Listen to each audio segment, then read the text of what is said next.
기가 막힌 우연의 일치다. 자, 이것도 정말 기가 막힌 내용입니다. 아래층 여성의 집 출입문 도어락에 전혀 상관없는 우리 집 비밀번호를 눌렀는데 문이 따크닥 열렸다. 야, 이게 가능할 것인가?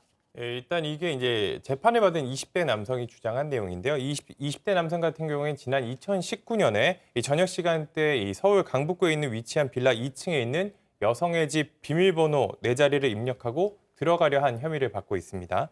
당시 남성은 문을 열고 여성이 집에 있는 걸 보자마자 그대로 도망쳤다고 합니다. 자, 비밀번호 4자리를 눌러서 문을 열었다는 건데 지금 사파에도 나가고 있는데 일단 0부터 9까지 그게 4자리다 하면 경우의 수를 따지면 10,000분의 1인데 말이죠. 야, 이게 어떻게 가능할 수가 있느냐. 네, 먼저 이 비밀번호가 어땠는지를 좀 봐보면 여자의 집과 남자의 집 모두 다 비밀번호는 4자리 숫자였습니다.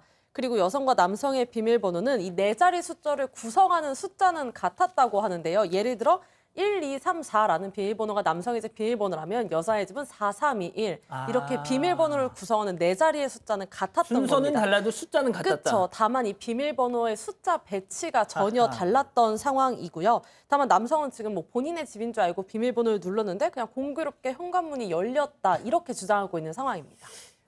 뭐 다들 이렇게 뭐 아파트든 뭐 오피스텔이든 사시겠지만 근데 솔직히 내가 10층 사는데 11층 가서 이게 난 이해가 안 되는데. 일단 이 앞에 사파에서도 나왔는데 이 남성의 주장은 이렇습니다. 자기가 이제 지로용지를 보고 올라갔기 때문에 층수를 헷갈렸다. 이 남성이 이제 현관 우편물 하면서 이제 가스요금, 그 요금이 날라오지 않습니까? 그거를 꺼내서 그걸 보면서 계단을 올라갔기 때문에 내가 층수를 헷갈렸다. 이렇게 주장을 했습니다. 그래서 피해자의 주거지인 2층을 자신의 주거지인 3층으로 착각을 했고 또 피해자 주거지 현관문 앞에서도 계속 지로용지를 보고 있어서 평소처럼 도어락 비밀번호를 눌렀다고 주장했습니다. 자, 그러면 이제부터 법원의 판단을 하나씩 짚어보겠습니다. 먼저 재판부, 그 남성이 비밀번호를 알고 있었다, 이거는 빼박이다, 이렇게 판단했다는 거죠. 일단 이게 신기하게 피고인하고 이 피해자, 이 남성하고 이 피해 그 집 도어락 비밀번호는 같은 것 같아요. 그런데 1, 2, 3, 4면 4, 2, 1, 3 뭐 이렇게 이 구성은 사실 같은 것 같아요. 4가지 뭐 4자리라면 같은 구성인데 이게 순서 자체가 지금 다르다라고 했고요. 근데 실제로 비밀번호 누르려면 그 사람 말대로라면 자기 번호, 자기 집 번호를 눌러야 되잖아요. 그렇죠. 그럼 자기 번호 순서대로 가야 되는데 그걸 눌러야죠. 이상하게 움직였다라는 겁니다. 변명이고 항변이 별로 맞아떨어지지 않는다는 겁니다. 번호가 같다라는 거는 변명 중에 일부 맞을 수 있는데 뭐 그 이후에 바꿨을 가능성도 있겠죠. 자기 집 번호를.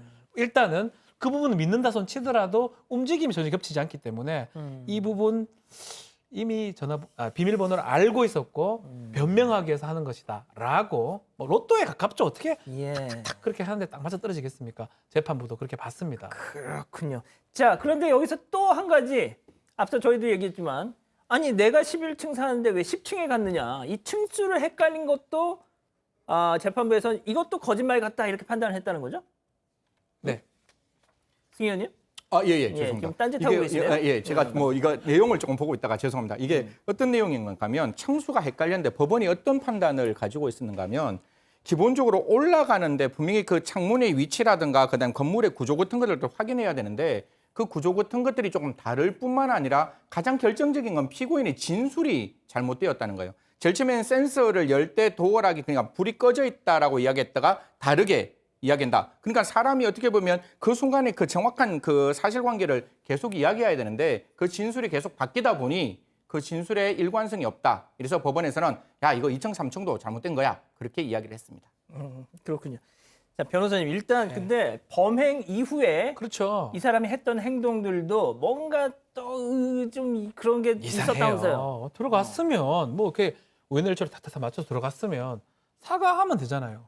싹 나옵니다. 사과 들어가서 잘못했습니다. 잘못 들어갔습니다. 집 딱 열었을 때 그 여성은 안에 있었잖아요. 그죠? 잘못했으면 제가 2층 가야 되는데 뭐 그런 얘기를 하면 되는데 싹 나온 다음에 없는데 몰래 가가지고 뭐 편지라든지 음료수를 가져다 아이고, 둔 것도 그럼 있고요. 뭐, 아이, 또 사건 발생 이틀 후부터 여행을 탁 떠나버립니다. 멀리 떠나 보인다. 이걸 봤을 때는 본인이 고의로 했고 실수로 이걸 했다고 보기에는 어렵다라고 법원은 판단을 한 것입니다.